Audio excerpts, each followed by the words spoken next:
Welcome back to a best of 5 series of top level StarCraft 2. What I've got for you today is a Terran versus Terran that is supposed to be an absolute banger, played during the most recent HomeStory Cup. Now, spotting right here in the top right hand corner, on the red side of Ultra Love, the opponent apparently playing in red, but on the blue side of Ultra Love, a little bit confusing. Playing though with the blue SCVs, we have none other than Maru. Widely considered to be the most dominant Terran player of all time, although, well, I would say it's fair to say that in 2024, the man has been surpassed by Clem. Can I say that? I'm starting off today immediately with controversial opinions. The opponent, down in the bottom left, we have none other than the Towel Terran himself, the Gumi God. Of course, we have none other than GuMiho. Alrighty. Now, of course, I was there at the tournament for this series, but I don't actually remember watching a whole lot of this particular best of 5.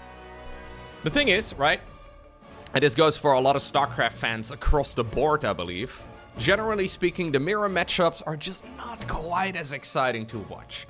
Especially this event, we had a lot of TVTs, but of course, this is an absolute banger of a matchup. Maru is considered to be an absolute god in TVT. He rarely loses in Terran versus Terran. And GuMiho, with the new multiplayer balance patch, he's one of the most creative players in the entire game. Arguably the most creative player in the entire game. At the very least when it comes to competing at the highest level. This guy is very quick to adjust, and there's no denying that Terran versus Terran has gone through a very significant set of changes. For example, what's interesting really is that during the PTR of this new patch, the majority of the games that we saw were still Marine tank based. So a lot of obviously a lot of variety in the early game with like Hellion, Reaper and all the rest of it. Some Cyclone shenanigans too. But then the mid game was pretty much always Marine tank based.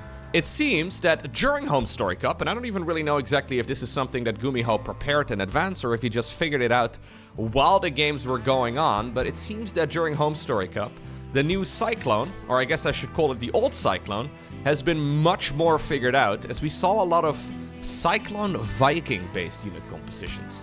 Entirely different than what we have been seeing in this matchup for literally years. So, when it comes to high-level StarCraft, I think this is as good a time as any to have a look. This is probably the best time to have a look at TVT once more and see where the matchup is currently at, because we have two of the very best players in the world competing against each other, and the meta has just been pushed upside down. Now, because we have been seeing a lot of Cyclone play, we also have been seeing a lot of mech in general, and generally speaking, mech does lead in the ultimate endgame to battlecruisers. There were more battlecruisers than any other tournament over the last couple of years at HomeStory Cup this time around. Now, I don't remember if there are any in this particular series, but fingers crossed. Fingers crossed. We are going to be seeing some good old battlecruiser play in this series as well. Especially GuMiho is a big fan. He decided to bypass that bunker here, mostly just denying mining. He decides to move up towards the high ground. Cheeky little play though, allowing that Hellion to shoot those fire shots from the low ground. Ultimately, this army will be pushed away. Hellion does not get the final hit in, but there's one Marine inside of that bunker ready to snipe any units that run by. So I've got a feeling this will all get cleaned up. Maybe the Reaper gets sneak away. Nope. It's not gonna happen, buddy. Sorry about that.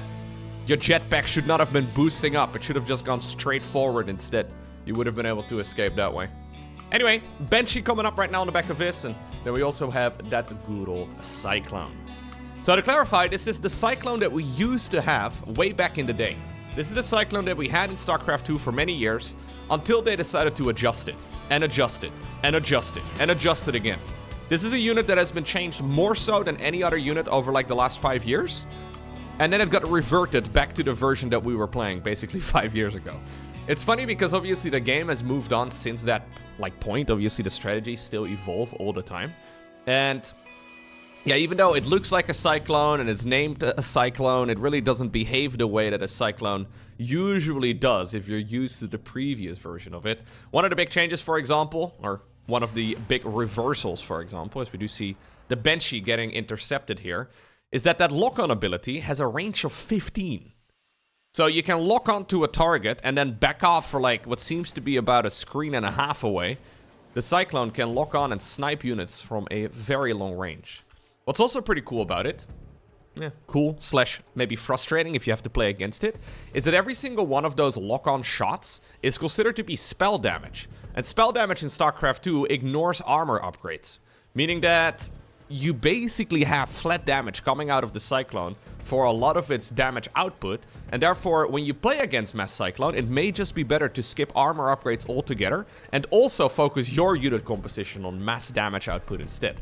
And this creates some really volatile games, because obviously if everybody's specking full damage and 0 survivability and everybody can lock on for like a screen and a half away, it's notable that the game does indeed get very funky. So there we have a second factory already coming up here for Gumi. He's gonna start up that Viking play. We have ourselves that orbital command now also hiding inside of the main base. Similar though on the other side, as we do have an interesting scan here. Did he snipe anything? Must have had that Raven, fair enough. Good move right here by Maru. Sniping one of the opponent's units, and the Banshee thinking about running in. Can he get at least one SCV? Okay. I think that'll be the most he's gonna be able to get for now. Already though, both players just trying to power up. There's the second starport too. So look at this, right? 2 factory, 2 starport. That's weird. That's not what we normally see. In the meantime though, on the side of Maru, Maru is still playing that more conventional style. At the very least in the first game of this best of 5, he's going for, well, the normal opener. A heavy focus on Ravens, a heavy focus on just making sure you don't die with the siege tanks and the 1 Cyclone. And now we're gonna go into Marine Tank. Already though, as the 3rd CC is flying over, GuMiho has been using those extra factories of his to just, well, camp out here. Like, he's brought his, like... he's brought his, like, sleeping bag. His little, like, portable, cooker. He's just making sure that he can sit out here for a little while. And this is actually super annoying right now for Maru, who may actually be in a world of trouble. Well, this has nothing really to do with much... Well, I guess there's a single Cyclone here, but this has very little to do with the changes made to any of these units. This is GuMiho coming up with another one of those creative builds of his. Lucky for Maru, the 3rd base is saved. But in the meantime, on the other side of the map, we have a 4th command center coming up. The gases have been secured down over at the 3rd. And on the back of this, we have ourselves a fusion core. You know what? That Banshee from earlier? Okay, I think it is going to die if he has a scan available. No, it does not quite have the lock on here. It is actually being quite annoying right now against that siege tank of Maru. So this is GuMiho soft containing his opponent while having more tech and also more economy. Now obviously that is a very dangerous play, because at this point there is a huge army for Maru. Combat Shields is not yet done, but Stimpack and 1-1 is. He also does have Interference Matrix available inside of those Ravens. I am wondering if GuMiho is overstaying his welcome. GuMiho needs to make sure he zones these Ravens out though, because if he does not, the Ravens will swoop in, disable the siege tanks, at which point the Marines will come stimming in this direction. Battlecruiser number 1 though, already on the production tab right now. Ravens going around the side. Can he find an angle? Ah, beautiful play right here by Maru. He's a little bit afraid of where those Vikings are headed, but Interference Matrix lasts plenty of time, and that is an easy cleanup. And certainly an overextension right there by GuMiho. Nicely done by Maru. In the meantime, by the way, he did sneak that 3rd command center of his towards the left side here. This is now an opportunity for Maru to go in for a counterattack. Siege tanks are set up. There is still maybe energy for like 1? No, it doesn't look like it. Not enough energy on any of these Ravens for another overcharge. At this point though, Maru has no clue about the fact that this is a battlecruiser transition. Vikings going around the side here, trying to snipe whatever unit pops. Okay, decides to land it and just go for whatever damage he can get. Viking damage, by the way, not to be underestimated. Battlecruiser though is going to pop. And it's going to allow... yeah, GuMiho to go straight across the map if he wants to. There we go. Okay, we're gonna hide it over there, close to that black hole. And he is gonna start harassing here. In the meantime, there is a drop imminent. A bit of a dangerous play, though. You can actually hit the mineral line if you siege up right over there, but the battlecruiser already going to town. We also have that Viking drop in the main base, getting a good bit of damage done. Marine drop has landed in the natural expansion, but it looks like the missile turrets here have a combined kills of 2.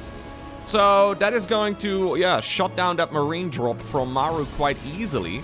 SCV is going back to mining right now over at the 3rd base, and GuMiho says, don't mind if I do, couple of Marines are landing here, but it's a dangerous play. This one already has a ton of damage done. The Vikings are going back in for more inside of the main. If he can get the upgrades, that would be huge, but honestly, any SCV kill right now is absolutely massive. In the meantime, battlecruisers are still building. We have double armory here coming up as well. Command Center number 5, just about to finish here for GuMiho. Look at this, man. He's completely changed, well, the entire meta. At the very least, it seems like this is something that is gonna be the new standard. Maru is playing a rather conventional build, and despite GuMiho overextending pretty dang hard, he loses all the siege tanks on the other side of the map. He still found himself in a phenomenal spot. If he would have backed off there, I think he would have just been miles ahead right now. Yamato Cannon is going to be researched next. 2 additional factories are coming up. We even have a 3rd armory. Triple armory right here for GuMiho. Trying to make sure that he gets all those upgrades going here. ASAP. Now, of course, in order to counter battlecruisers, you need flying units. Technically, Thors are an option, but it is a little bit finicky. So, one of the things Maru is starting up right now himself is additional starports, so he can start pumping out those Vikings as quickly as possible too. So this is very quickly now becoming a race of who can make the most flying units. This is the opportunity though that GuMiho has been waiting for to suddenly bust out the Cyclone transition. So look at this. We're now gonna go into Cyclone Viking while upgrading literally every mech unit. We never see triple armory, man. We never really see battlecruisers. Infernal Pre-Igniter is coming up. We have, this is that upgrade that increases the lock-on damage to 600. What's it called again? Oh no, my caster flex. Ruined. I'll get to it in a second. You know, it's on the tip of my tongue right now.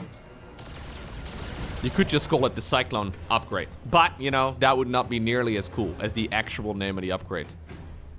Oh, alright, anyways. Ravens are coming up right now too here for Maru, so obviously Ravens are really good at, for example, disabling units, but also for that anti-armor missile.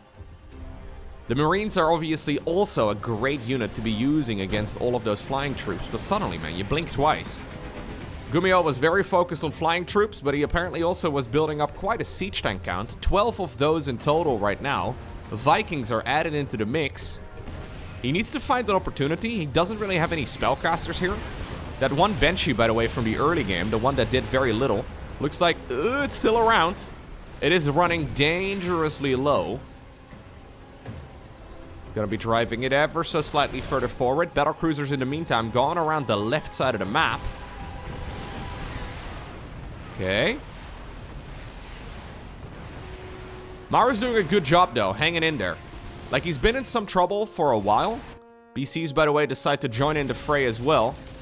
He's been in some trouble for quite a while, but you can always tell that Maru is still an absolute god in his matchup. Because even though he's been losing in every department of the game, he's still built up a massive economy. And he's actually building up a good army here too. It's just that he's not quite prepared for it yet. As soon as those siege tanks feel ambitious enough to go further forward, I've got a feeling that GuMiho is going to be able to secure the kill on this base relatively easily. Maru did sneak out an expansion over here. There's even one further down south as well. Sensor Tower is going to finish up here too, and that's going to give him basically all the information he needs. Vikings are jumping in though. He's trying to go after all of those Ravens. Ravens are trying to see if they can matrix every single one of those tanks. And about half of them are affected, but there's layers of siege tanks here. GG. Brilliant game right here by GuMiho. Game number 2. We find ourselves on Frostline. The upgrade, by the way, is called Mag Field Accelerator. I had to look it up on the wiki. Yeah, it's just a Cyclone upgrade. To be fair, that upgrade did get removed for literally years, and now it's back again.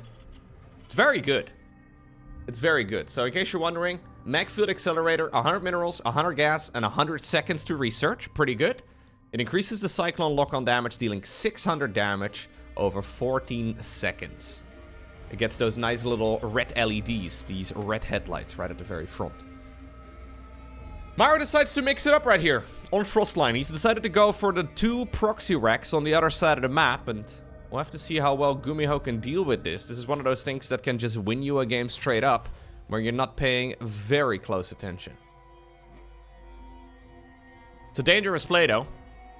GuMiho not yet going for the second gas geyser right here, but if, for example, you do go for that quick factory here and you just don't have a lot of units available, yeah, you could be in a world of trouble here as Maru. It is like, it's looking, yeah, like we are skipping the Reaper here. We're going Marine straight into factory. And that does mean that Hellions are gonna be available very quickly. It also means that Maru doesn't know what is going on inside of the main base here. If you would scout right now, he could probably figure out that this is going to be Marine production. And that might make him commit a little bit quicker right here with the Reapers. There's a good chance he's going to save up Reapers until he ultimately goes in. Yeah. He doesn't know. The thing is, Maru rarely scouts in Terran versus Terran. So if he suddenly scouts in this situation right now, there's a good shot that GuMiho would become very suspicious. Like, he would also realize that something suspicious is going on, you know? So, because of that, the Hellion is already like a third of the way done when those units pop into the main base. And this should be good targeting. Okay, nice micro actually by Maru. This should be a relatively easy hold right here for GuMiho, although it's still very messy. Hellion now available. Nice lining them up there too.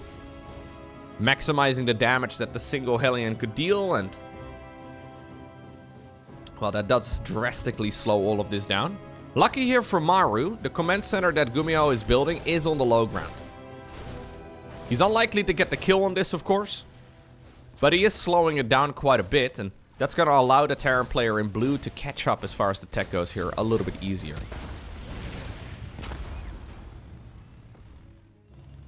Okay. Yeah, so you can see here the factory for Maru is relatively late. It's because he was building, of course, those barracks on the other side of the map. He's actually still pumping out Reapers 2 at a time. Yep, he's just going to continuously build. And he's now also started up a command center of his own on the other side of the map. Starport in the meantime, though, here for GuMiho is going to build up a reactor. That can actually work in Maru's favor here. Mostly because Maru is still pumping out a lot of units, but it also means that he needs to get something done with this. Okay, good grenade there, but this does slow all of it down. Command center is, of course, building on location, and that SCV, much like what we saw previously on the other side of the map, is in a little bit of trouble. Units in red are kind of boxed in here, though. Yeah, Maru decides to commit, spreads the units out as much as possible. Reaper grenade, though, is forcing him to back off. Good target firing right there on that Hellion. Second Hellion is gonna go down. Reaper's just trying to draw this army away as far as possible. And in the meantime, the light at the end of the tunnel. A Cyclone is now out. And Cyclones are really good when it comes to this early game base defense. Oh, nice grenade. Boops them back down. Yeah, these units are certainly gonna fall, but they're just trying to maximize damage. Good targeting right there by Maru. The thing is, this is also spoiling the surprise, though, that we have a ton of Reaper production. Because at this point, GuMiho has seen like a dozen Reapers. Yeah, 4 of them have died. 3 on his side of the map. Maru needs to continue down this road now. He's kind of played himself into a strange corner right here. I mean, there is a siege tank coming out too. Obviously, the siege tank cannot cover the entire base. Yeah, can you really commit? The longer that this goes on, the worse it's gonna be for Maru, because those units just don't hit that hard. Okay, we're gonna try and ferry those Hellions into the main base together with the Reapers here. GuMiho is gonna get vision of it right now. Siege tank is out. That siege tank, it's gonna be available. Boom, big hit. Right in the middle of all of those Reapers. Cyclone comes around the side. Auto turret is also obviously an opportunity right here for these Ravens. It is denying some of that mining here, I guess, but overall, this is a clean defense here for Gumi. There's a little auto turret pop down. He's trying to drag that army back into the siege tank range. Second siege tank available. Good hit right there with the first one. Beautiful play here by GuMiho. Like, obviously, this is really tricky. It is super easy to mess up Another little auto turret gets dropped down, preventing most of his army from disappearing. Luckily, there's now room inside of the plane! Oh my lord. Okay, never mind. Well, there was room inside of the plane. But the plane fell out of the sky. Okay, well, now it's time for Maru to try and pull a rabbit out of a hat. Hyperflight Rotors is coming up. Never mind, it was a cool play, but it's never gonna happen. GG. Next up, we find ourselves on ley lines. Brilliant game right there by GuMiho. Really hard to find any real mistakes. It is so easy to lose those games. Just the micro that you need to be able to pull off there and just the anticipation of what your opponent is going to do is so tricky. So many different moving parts, right? Like, it's not just controlling the units, but it's also about making more units and making sure that you don't fall behind economically and deciding, oh, do I want to go into any upgrades? Is it safe for me to, like, for example, build a tech lab right now and get that cyclone going? Maybe go into a siege tank or two. Because if you are doing that too early, you die. If you do it too late, you die as well. Believe it or not, jail every time. You have to do it perfectly. Great stuff right there by the Gumi God. Alright, now, Reapers are going in. Maru does see them right now.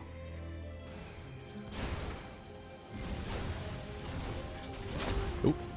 Ooh. Cheeky, cheeky. Both players trying to outpace each other a little bit. Yo, we've become so blessed, though, with high-level StarCraft. Like, genuinely, some of the most basic control that we just now saw on those Reapers, like, we almost come to expect it now, right? Where, like, the Reaper gets split off early enough so it's out of reach, and then the Reapers jump down to the low ground because they know the Hellions' range and, like, the little bit of time it takes to... But there's so many little margins for error that you can't make any mistakes. And these guys don't make a whole lot of mistakes. So far, nothing's been killed yet, but there's a lot of skill checks across the board all the freaking time. All right. GuMiho going once more, 1-1-1. In the meantime, on the other side of the map, we see a very similar setup. One reactor, 2 tech labs. We have 1 tech lab and 1 reactor over here on the other side of the map. Nothing yet on the starport, meaning that GuMiho is focusing a little bit more on unit production here. He's already got a siege tank out. Cyclone coming up right now for Maru, who will once more go into that good old Raven. He's in the meantime sending whatever unit he's got across the map. But of course that siege tank is out. And yeah, you can send the units around. GuMiho is scouting. He sees it. Brilliant bit of scouting. Also, look at the bit of SimCity over here. It looks basic. Oh, great little bit of pickup micro here too. But this little welcoming committee means that the Reapers have to jump up over here. At which point, of course, the siege tank can deal maximum amounts of slash damage. Look how Maru checks with a single Reaper, backs off because he knows that this trap is a possibility. There are so many little things that can go horribly wrong, and the only way in which you can learn those things is by making a gajillion mistakes. Right? Like, you just have to lose a million times, and then at some point, you can fix all of those problems. Now it's up to GuMiho, though, to go across the map. There is that Cyclone available, and we have already seen the strength of that Cyclone. Maru will certainly be looking to hunt down that medevac if he can. Reaper left behind. Maru does not yet see it because of that line of sight blocker. Oh, ooh, the Cyclone. Decides to boost it away. Third command center comes up on location. Seems so unnecessary to me to build this on location, but apparently GuMiho was like, nah, bruh. Don't worry about it.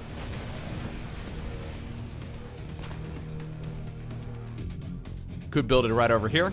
Could build it right over here. But then you have to make the flight of shame. We don't want to be bothering with any of that.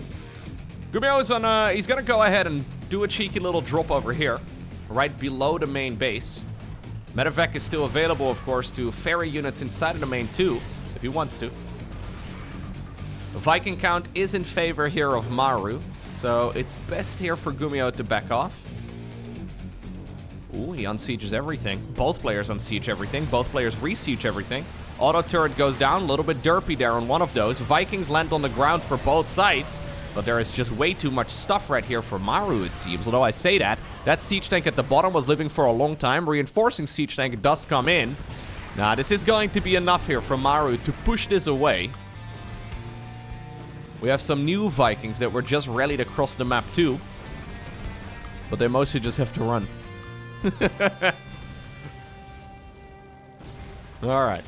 Alright, alright. New siege tank available here for GuMiho. Pre-scan here for Maru. Does not see the siege tank, just barely. The positioning there actually from the Terran in red is very clever. Now he's forced to siege up within range. He should see this now though. Obviously he's got multiple tanks shooting at the same time, so he is going to be able to win that fight. One tank has gone down though for a single siege tank. A lot of damage taken on that one too. New Vikings are rallying out of the starport. Raven is going to get killed as well, and this is actually an overextension from Maru. Doesn't really need to do this. Orbital Command did finish, and that Raven is going to finish as well. GuMiho just scanning here to make sure that his army is actually retreating. He decides to back off. In the meantime, while that was going on, of course, Maru also decided to build a command center of his own on location. I feel like this is like a pro gamer play. Building command center on location below like Grandmaster League just seems like a dumb move in almost every spot, man. Maybe the early game is fine, right? Maybe do it for like the first 3 minutes of the game, but after that, just save yourself the headache. I've seen so many games, so many viewer-submitted replays where somebody just loses command centers because they're trying to do what the pro gamers are doing. Just make the flight of shame, dude. It's okay. It's okay. You can make the flight of shame. I know it stings. I know it hurts. But it's a hell of a lot safer. GuMiho, by the way, is sneaking the command center towards the right side. This is spotted right now by Maru, who's had a lot of opportunities here to move around. It's not going to be within range. Big SCV transfer. Bit of a dangerous SCV transfer because this tank over here is blocking the closest by path. Cyclone upgrades coming up right now for GuMiho as he's trying to make a transition towards mech once again. Oh, God. Okay. The train will be able to make it.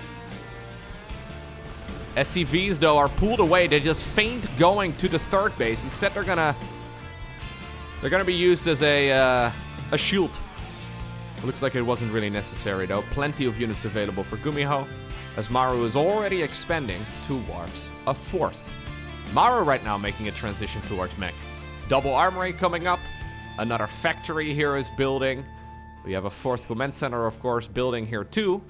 Getting that rich Vespian gas geyser going is really sweet. Now, on this map, in case you haven't seen it before, every single one of those rich Vespian gas geysers is blocked by a mineral field. So you have to mine out this one. You should actually bring the mule over there. Yeah, exactly. Like every single one of these low mineral fields needs to be mined out first before you get access to the rich Vespian gas geyser. It's an interesting mechanic. I don't know if I like it. I do think it benefits Terran players a little bit more because mules can mine this out so quickly. Alright, now, since both players are making a full transition towards mech, this is going to slow down the game tremendously.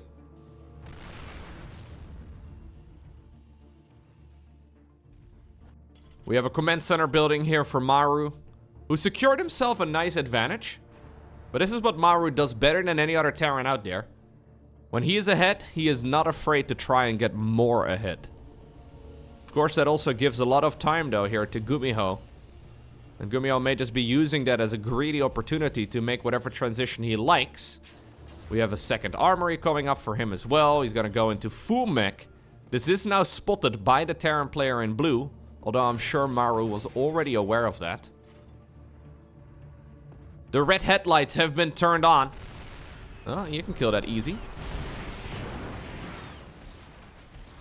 A little bit of stutter step micro. Accidentally finds a command center. Yeah, just lock onto it. It increases the damage output by 50%. It's not bad. Okay. Maru decides to start up these command centers a little bit closer to home, as he's building 4 of them at once. And look at it. Look at that supply count as well. That production tab here for GuMiho. He's doing the same dang thing. 4th command center coming up. Infernal pre-igniter researching. We do have the double upgrades here, so this is obviously GuMiho being a little bit concerned about the potential attacks here from Maru. Not quite confident to go triple armory this time around, but ultimately, this is a big macro game right now in the making.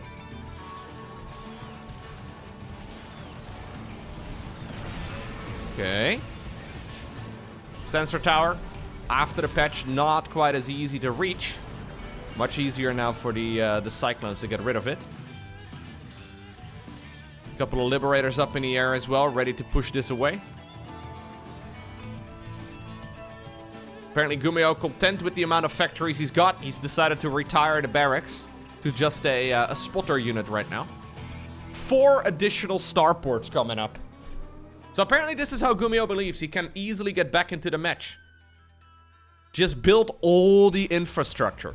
He's obviously well aware of the way that Maru plays. Look at the scans, by the way, going down. I mean, honestly, when we get to like 20 orbital commands, maybe we should just disable the fog of war altogether, you know? Just shut it down. When you get up to like 10 orbitals each, just shut down the entire map. Just give vision permanently. Yeah, scans are going to be available across the board here. There's the 3rd armory once again. I don't know. GuMiho is showing me this like confidence in playing. I'm liking this position better for Maru, but the way GuMiho is maneuvering around the map, it just looks very confident to me, right? Even though he's not really been in that good of a spot. Fusion core coming up. We have 4 tech labs here on these starports. GuMiho is preparing for what looks to me like a mass battlecruiser transition. He wants to get the 3-0 win and get out of here. Let's see if he can do it. Maru going for a slightly more conservative style, though.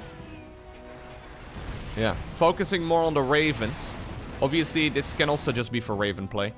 Yeah, he's got the Fusion Core. It's nice to just get the Liberator ranged, but... You know, whenever I see a Fusion Core and I see GuMiho's username, I assume it's Battlecruisers, especially since he was already doing that earlier.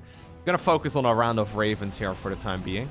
Obviously, BCs are really expensive as well. Doesn't quite have the money.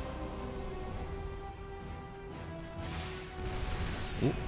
A couple of siege tanks here will be sliced in half, and the Vikings will very quickly make a work of that. In the meantime, we have Maru going into additional factories instead. So he's building 3 more of those. Keep in mind, you can also go Thors. If your opponent is going like heavy flyer, you can also easily go into like Thors and like have like half of them in the splash damage mode and the other half in like the long range single target mode. And it can actually do really well against Viking armies. GuMiho doesn't have the gas income here. That's kind of what's missing for him. He really needs to get this gas going here ASAP. Same for the gases up north. He just needs more of it. Nice push right here by Maru, though. It's gonna trigger what seems to be a counterattack right now by GuMiho. GuMiho not too happy with how that base defense is going, so he's giving up on that expansion, and he's trying to see if he can get damage done on the other side of the map instead. Gets the 4 siege tanks over here. A couple of Cyclones go down. Not bad at all. Good shots right there by the siege tanks on the other side of that little mountain crevice, cliff, whatever we want to call it. Reinforcing tanks as well. Will win the fight right here for the Gumi God. Landed Vikings. Okay, reinforcing units for GuMiho will save the day over there, but not until after losing that planetary. Well, speaking of planetaries, though, I think this command center had the ambition to become a planetary, but it just got blasted out of the map. Maru feeling like he needs to go back to SCV production, and I guess that's true. Yeah. Oh, big fight happening right over here in the middle of the map. Interference matrix is once more coming in clutch. Even auto turrets are going to be used right now. Beautiful fight right here for Maru. He's going to be able to shut down this army in red with ease. GuMiho caught with his pants down. And that's a painful one. Maru is extremely dangerous in these late game scenarios. Honestly, he plays this sort of thing better than anybody else. He always seems so confident, you know? It's so easy to just lose the game from here. One little slip up and you're dead. Maru going into 3-3. He's got the additional starports that just finished up. I wouldn't mind seeing him go triple armory as well. He's got the resources for it. Hellion run by right now for GuMiho. This is a risky play. He knows there's siege tanks and cyclones and planetaries and all the rest of it, so it's never really going to happen. He now also learns of that base in the far top left. And upon seeing that and himself running out of gas, despite having quite a few minerals in the bank, it's still a decent economy, he realizes that this game, especially against Maru, is just not gonna result in a win. Next up, we're on King's Cove. Now this is a map where if you enjoy chilling, you can chill. Not just because of like the nice like beach, you know, vibe that we've got going on over here. I mean, I feel like you can take a vacation to the King's Cove, you know. It's pretty chill. You can do a little bit of sightseeing over here. Go check out this big like dinosaur skeleton. There's like, you know, piles of gold and a little bit of nature and some water. It's a pretty place to be. It's also extremely easy to take 3 bases, 4 bases, 5. Like, you can take basically half the map without too much trouble. It's also very large. The rush distance just feels like it's a pretty long one. And, well, usually, because of the fact that, like, the main and the third base, or the natural rudder and the third base are on, like, the same level, and you get these, like, 2 big ramps, you can just very easily macro up if you want to. Okay, so let's see. At least looking at most of the games that have been played on this map so far, or at least like the series, where King's Cove is one of the maps that we play on, it usually tends to be the long map. It usually tends to be like the map where players are playing their most macro-focused strategies. Now, I fast-forwarded the first couple minutes of the game, because everything was really normal. A little bit of a deviation here. Nothing all too crazy though. Maru going for a really rapid third command center. Whereas in the meantime, on the other side of the map, we see GuMiho go for something a little bit safer. Already though, going double gas on the low ground. So we'll have to keep an eye out on exactly what the plan is there. Obviously, Ravens cost a lot of gas. But when I see gas this early on, I smell fusion cores. And when I smell fusion cores, and I see GuMiho's username, maybe I'm too excited. But I would like to see Battlecruisers again. It was fun. Maru's going to try and scout out what's happening here. Does get a bit of vision, but ultimately runs into a cyclone. And he makes very quick work of that. Yeah, it's going to be kind of tricky, though, with a start like this for GuMiho to start up a third command center anytime soon. It's just so many of his workers are dedicated to gas mining right now that he's just not going to arrive at 400 minerals very quickly. Whereas in the meantime, on the other side of the map, Maru has already finished up the third CC. He's going to be able to fly that down to the low ground. Now he's starting to take his gases. He doesn't really need to take the third base yet. He can just use it for SCV production for now, but we'll probably see it fly on down within the next minute. And this is a very conventional follow-up right now here as well for Maru, who will be using this as an opportunity to build 2 additional barracks. We'll probably see tech labs, combat shields, stimpack, +1/+1. The whole shenanigans, the whole shebang. It's what Maru does really, really well. But it's also something that is well figured out. In the meantime, on the other side of the map, GuMiho is building additional factories. So that's apparently where that gas expenditure is going. It's not going to battlecruisers, guys. I'm sorry. Not yet, anyways. We're gonna go into the good old siege tank production here instead. Siege tank, Hellion, Viking, and then I'm sure we're gonna see a bunch of cyclones here for, the near future. So there is a nice scan over here, though, for Maru. He sees exactly what's happening inside of the main. Jimmy makes a little jump for joy as he dies. Third command center is gonna fire up eventually for GuMiho, but it's so extremely late. Maru has already fired up a 4th base. Maru is already mining his third. He's already started a 4th before GuMiho even starts up the 3rd. Are we gonna begin it, like, at some point? Are we gonna, like... There's a fight happening in the meantime on the Well, in the middle of the map. It is important here for GuMiho to justify this early game for himself. Like, he needs to deal some sort of damage. Otherwise, he's gonna fall helplessly behind economically.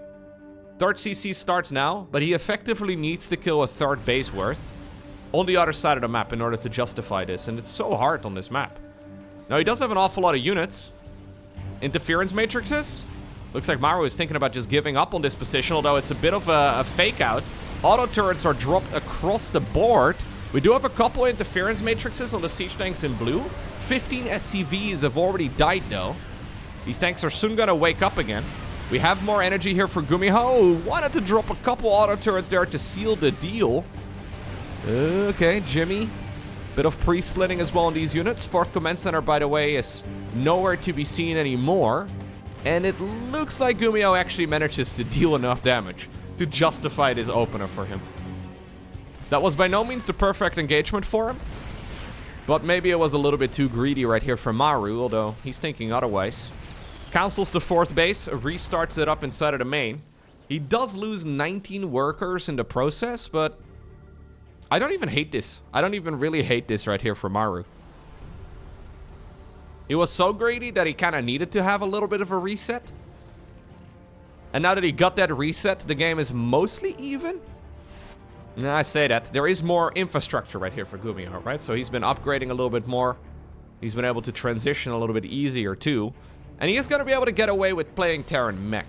That is one of the problems that you can run into with mech, where if you play just a little bit too greedy, it's just an expensive army to play, you know? It's going to be unlikely here that Maru will really be able to push. Although GuMiho, just rallying all of his reinforcements across the map, comes back across onto the third base once again. Not enough Vikings, though, for him to really continue this fight and shut down the Ravens, the Vikings, and the Liberators here for the opponent. So, ultimately, he's gonna have to retreat. Starport 2 and 3 are done right now, though. We want some more of the Cyclone upgrade coming up. The Mag Field Accelerator. And he will be able to, well, continue macroing up here. Yeah, it's funny how you lose 19 SCVs, but worker-wise, you're still ahead. That's when you know you've been playing a pretty darn greedy game. We do usually see this base, by the way, as a fourth on King's Cove, it seems. A lot of the games in the past would have a fourth base right over here. But it seems that in the modern day and age, a lot of pro gamers are preferring the more horizontal expansion layout instead, where this is going to be the fifth base. Maru, by the way, also making a transition here to mech, so he never actually went into the combat shields and Stimpak and all the rest of it. Yeah, he decided to cancel all of that and go into Terran mech of his own. So this is slow army going up against slow army. And generally speaking, I like this a lot better for the defender. It's really tricky here for GuMiho to push in, but he's going to go ahead and give it a shot. Ooh, Raven's getting targeted down. I love the Liberators over here. Liberators actually deal a little bit of splash damage. It's also just another target to hit. There's not enough Vikings here, but the Planetary has already been destroyed. Very quick killing. There's only a single starport right here for Maru, so despite the fact that he had that air superiority for the majority of this game, GuMiho is now producing out of 3 starports, and he's going to be able to very quickly catch up and now overtake in that department too. This seemed like a dangerous fight for GuMiho, but once again, sometimes you have to make those decisions. Whew. That air superiority, by the way, is so big in this matchup. It is so pivotal. The more Vikings you have, the more easily you will be able to kill your opponent's Vikings. That is obvious, right? The thing is, siege tanks can shoot away further than they can see. So as long as you have Vikings ahead of your siege tanks can be used at their maximum range. Now, of course, you can get that similar vision by using, for example, a scan. So in the ultimate late game, it doesn't matter as much. But at this stage in the match, there is not enough scans available to continuously scan over and over and over again. And when you do have that air superiority, you can continue building up that air superiority. While Vikings on their own aren't that scary, a transition towards Cyclones is fantastic against an opponent that is mostly ground focused. If you're feeling really brave, you can go into, well, for example, Mass Raven as well. Another really great tool. You can go into battlecruisers if you really want to. A lot of good opportunities for the player that does have the air superiority. As long as you have like a siege tank backbone, you always do want to have at least a bunch of them.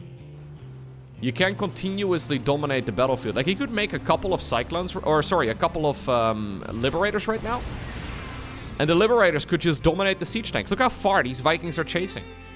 You need cyclones here as Maru in order to prevent this from happening. He does have a couple on the ground. Auto turrets dropped as well. Maybe a bit of an overextension, but in the meantime, the siege tanks here are, well, standing tall. +1 air weapons coming up. 7 Vikings produced all at the same time right here for Gumi. He's still just roaming the map. And this is something that cyclones can prevent. Vikings, by the way, in their ground mode like this, do deal bonus damage to mechanical. So they absolutely destroy other mech units. Yeah, they're very damage heavy. This is an interesting sacrifice right here from GuMiho. It seems like he wants to get rid of these units, but he actually wins the engagement. In the meantime, siege tanks are blowing away at the planetary, but, well, this is where you can tell that they can't quite have vision of it. They don't see it, and therefore they can't shoot at their maximum range. Vikings still just on a little raid all on their own. Oh my god, that's gonna hurt. That's gonna hurt Maru, but at the same time, this also resets the flyer numbers a little bit. Liberator now joining in. New Vikings here at the front. Siege tanks tiptoeing a little bit further forward. Here we go. Maru is ready to bring everything that he's got to the front. Everything's landed on the ground once more. A couple of the siege tanks here are purposely unsieged. They deal more single target damage when they are unsieged like that. Rolls them back a little bit. Tries to save the CC. That's 28 workers going down. Maru has now lost 54 SCVs in total, but he's still fine worker-wise. Still actually a playable game right here for Maru. Couple of Hellbats coming in around the side. Yeah, and this is where, as GuMiho, you start shouting at your screen a little bit too, right? Why won't Maru just die? Like, how is he still in this game? I've been hitting him like a drum, you know? Like, he's just bringing everything he's got towards the other side of the map. His rally points have been set to the other side of King's Cove ever since like minute 4. But Maru's still fighting. Maru is still fighting, and he's very dangerous. You may win round 1, you may win round 2, but if you get knocked out, it doesn't matter. That's exactly why Maru is still in here. GuMiho has been losing an awful lot of units. A little bit more gas lost. It's actually been very effective. Like, so many of that mineral count is caught up in those 54 SCVs. New command center coming up here for Maru, who's also sneaking another command center away to the left side of the map. In the meantime, Big Daddy Thor is out. Battlecruisers coming up right here for Gumi. GuMiho has decided to lean into a tech advantage here instead. Got a lot of economy, an awful lot of gas.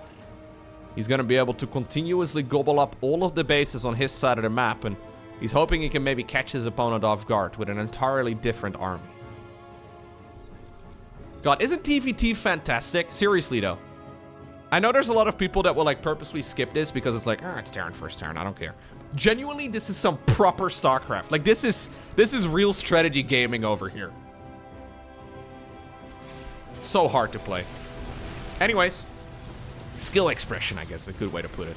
This is a lovely breakthrough right here for Maru. It is going to open up a lot of supply, though, as GuMiho is trying to go into BCs. Maru, by the way, despite losing everything for the last 15 minutes, is now significantly ahead supply-wise. And this is what Maru does best. He's battered and bruised. But he didn't hear a bell. Siege tanks on the high ground. Command centers are coming up. Battlecruisers available right now, but look how fast those cyclones kill a CC. Oh, he's looking for another one too. Ay, kills another one. Not bad.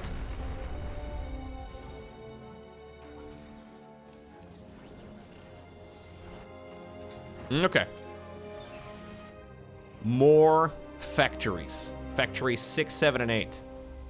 Coming up right now for Maru.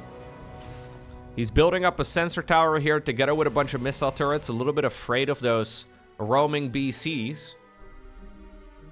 It's gonna take a while though for GuMiho to remax once again. His army will be better than that of Maru, but right now it is not yet. Maru sees this as an opportunity to come in right now. So many interference matrices available. He shuts down all of the tanks, and with it, basically the entire army in blue. Cyclones managed to get within range here. Battlecruisers are getting blasted out of the skies, and that is a gross overestimation of his army right there. GuMiho gets wiped off the map once more. Yeah, never count Maru out, man. This is what Maru does better than any other Terran player out there. It's so easy to give up when you fall behind and just tap out and go to the next game, but Maru rarely GG's out early. And honestly, I think if you were to ask him, he's like, no, I was in control most of this game. Yeah, no big deal. This is why there's a lot of Maru fans out there. He's a fighter. We have more BCs coming up, but at this point it feels pretty futile. Like, there's just not enough. BCs are gonna go back home, fair enough. There's still decent income here for GuMiho, but Maru is significantly ahead. BCs get interference matrix as well. Cyclones will be able to finish the job. Maybe GuMiho was in a fantastic position earlier in this game. But Maru doesn't need a whole lot to get back into the swing of things. Now, it's not over yet. This is still, of course, a blue Terran here with an awful lot of income. He still has all the infrastructure he needs. He still has good upgrades. But I don't know if he has enough to be able to get back into this. Maru, in the meantime, not slowing down macro-wise. Gobbling up all of these bases. Yeah, Maru is one hell of a strategy game player. Right? Like, these days, I think as far as like speed and just like straight execution goes, and mechanically, he's been slightly surpassed in my mind by Clem. Clem is just so crisp at execution, and the micro that Clem is able to bring is just not quite up to what Maru does these days. But when it comes to playing these like big, wide open strategy games, Maru is ridiculous, man.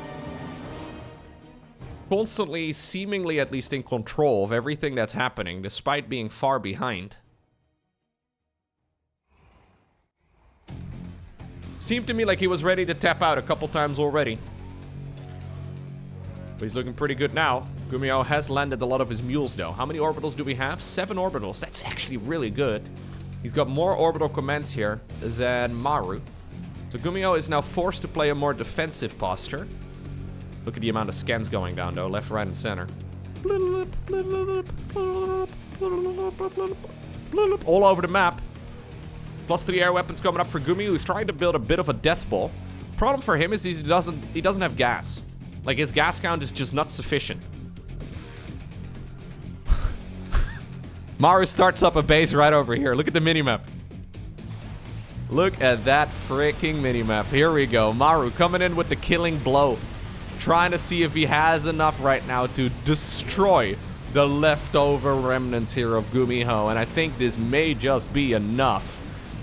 So many Ravens that he can shut down and disable most of this army. I mean, GuMiho holds. Maybe that was actually an overextension there by Maru. So the army size graph does update. Maru, though, still with 90 SCVs. I mean, you do have to be careful. It is so easy to still mess this up. He thought maybe that's the killing blow. Not quite.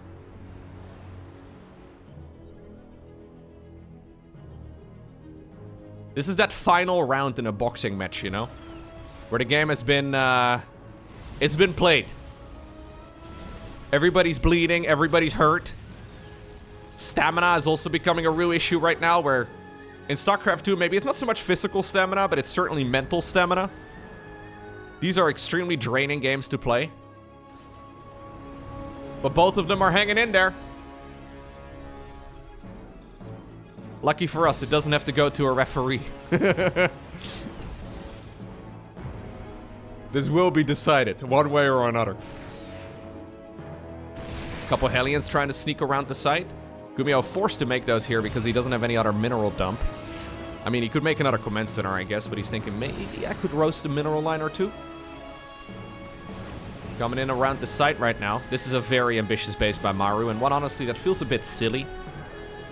This is like the get out of my game base, but effectively that's like a 600 resource donation here. Is there enough for Maru? Wave 3. To end it right here? The Raven count. We have 18 Ravens. There's not even enough units to really... Yeah, I guess you can drop auto turrets if you want to, but there's not even enough units to interference matrix here. What's funny is that if you have this many Ravens, it's actually kind of hard to spam auto turrets, because the auto turrets can't land on other auto turrets, obviously. Yeah, you know what? Those Vikings still get rid of those units pretty rapidly. Oh, they found the BCs hiding off to the corner of the map.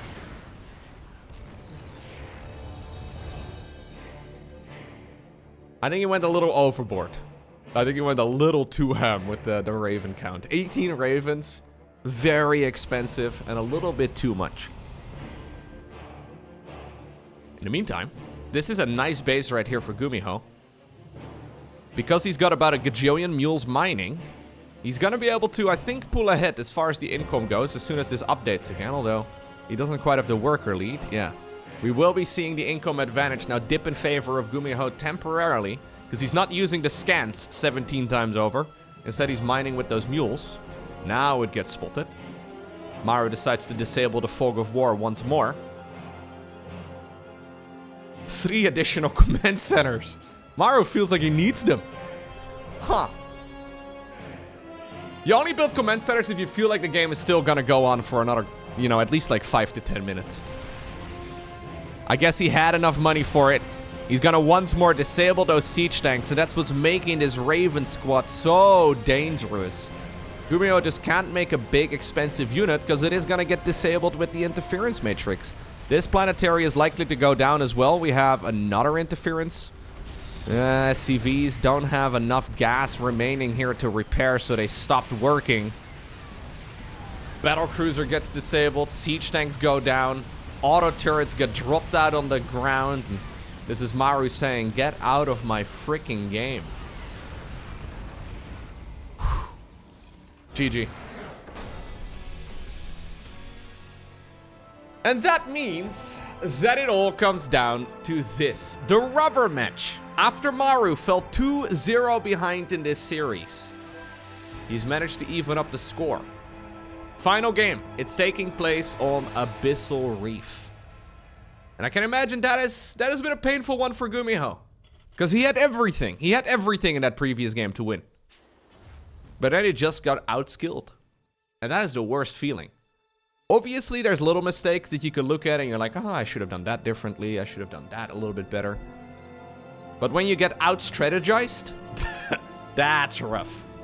Lucky for him, though, this game once again starts off with very few structures. And, well, I do think it's cool to see if, yeah, you can win the late game against Maru. Maru's still an absolute monster. I would imagine that GuMiho is going to be a little bit more early to mid-game focused. Now, this is another big map, by the way. Abyssal Reef, not something that is... Yeah, it's not very easy to cross. There's a lot of choke points and a lot of high grounds and stuff. Like, say, for example, Maru takes this base. He can take that one for essentially free. Siege tanks on the high ground can control most of the middle path. There's a lot of easy ways for Maru to not die. I mean... relatively easy, at least. If you compare it to some of the other maps that we see, especially some of the newer maps, it is much harder to play that defensive style.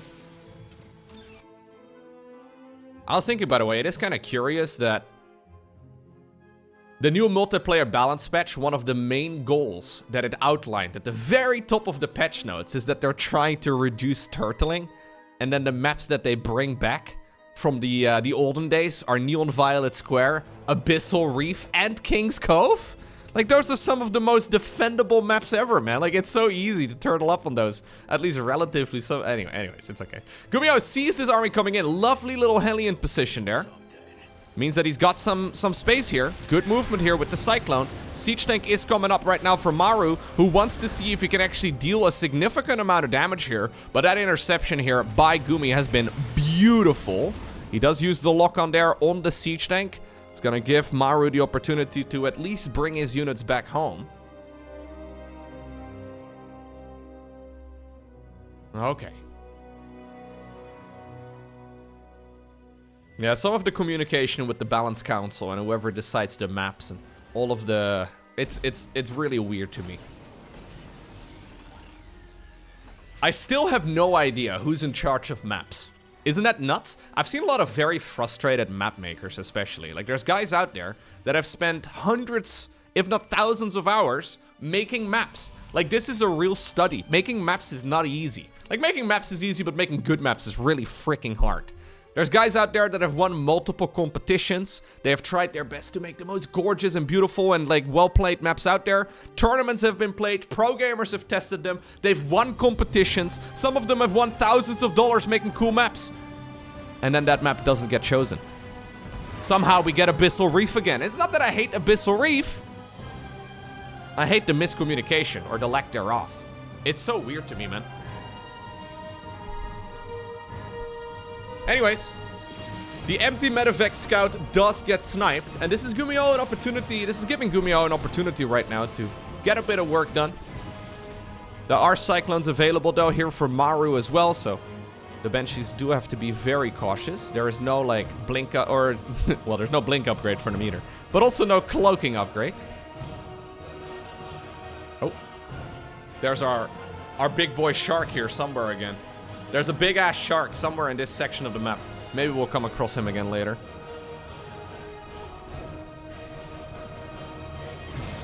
Okay. Banshees sniping a couple of the units. This is gonna be one kill at least. The scan will reveal that this is once more mech play.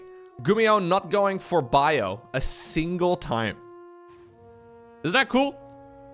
Like, full Terran mech. But also not like a boring Terran mech. Like, I think a lot of people, when they think of Terran mech, they think of that, like, laid-back style where you just make a bunch of siege tanks and you just kind of sit there and macro up and never really do anything about 25 minutes long. That is not the style that GuMiho is playing here. As a matter of fact, he's ready to go once again.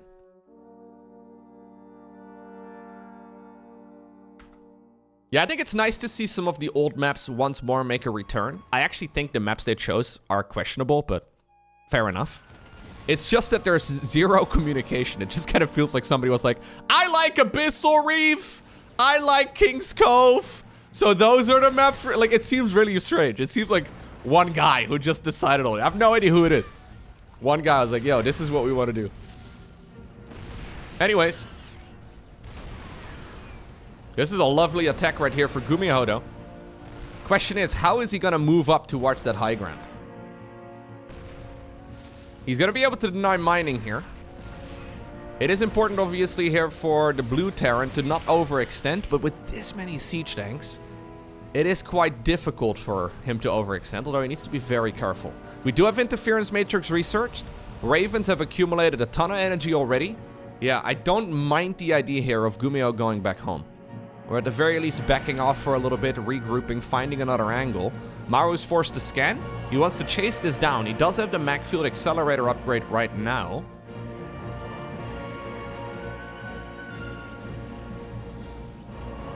Okay. You know what I'm secretly hoping? That we're gonna see new maps every 3 months. Like 6 new maps every 3 months.